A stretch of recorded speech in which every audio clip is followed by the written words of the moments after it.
clear connection between Jesus and Lucifer as well as with light. But you might be wondering, why would Jesus cause them to eat from the tree of knowledge and go against God's command? That brings us to our next connection, because like Lucifer, Jesus wants to overthrow God. Now, does that sound crazy?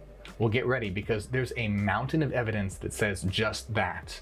According to the secret gospel of John, God is not the true God at all. He's a liar, a deceiver. The true God is actually a pure divine mind that exists in and emanates a realm of light called the pleroma.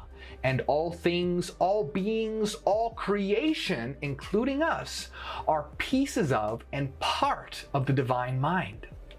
The God of the Bible, however, is an evil being of chaos and darkness, a false pretender God. You might call him the shadow of light. This evil God created a malformed realm of matter and trapped souls of light into bodies in order to enslave humanity. You see, according to the secret book of John, we are all part of the divine mind and the realm of pure light, and that means we are all divine. We are the true God.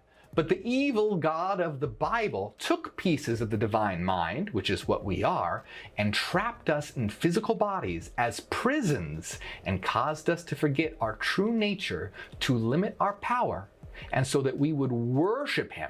And this is all described in the secret book of John.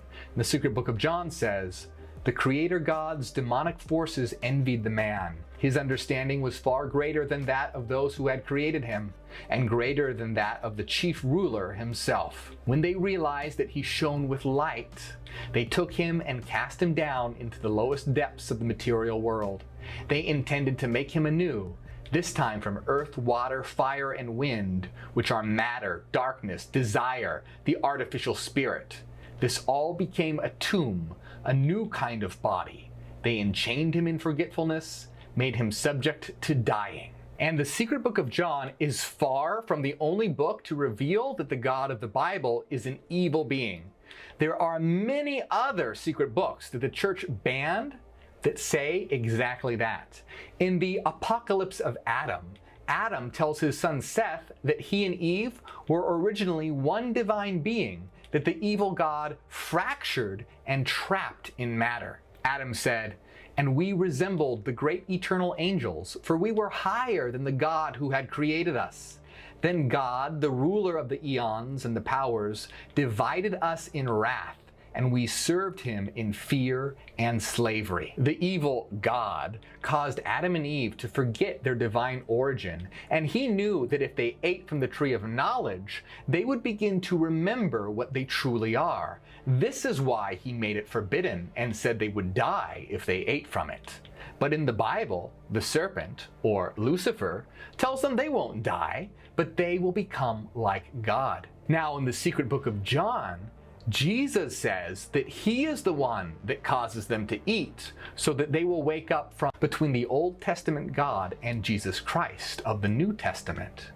The God of the Bible is a jealous, vindictive war machine, even in terms of what's described in the Bible. He drowns the entire world in the flood described in the book of Genesis. He accepts Jephthah's daughter as a burnt virgin sacrifice, and he has all the male firstborn children and animals of Egypt killed to intimidate the Pharaoh.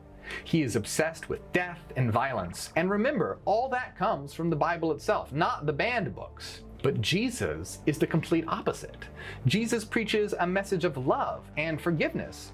In fact, he directly contradicts what God said in the Old Testament. Jesus said, "You have heard that it was said, an eye for an eye and a tooth for a tooth. But I say to you, if anyone slaps you on the right cheek, turn to him the other also." The difference between the God of the Old Testament and Jesus Christ is so drastic, the exact opposite of each other, that many early Christians and groups came to the conclusion that the God of the Old Testament was not the true God. Many of them concluded that he was outright evil, like the Marcion, Sethian, and Cainite Christians. And others, like the Valentinians, They believed that he was a lesser God.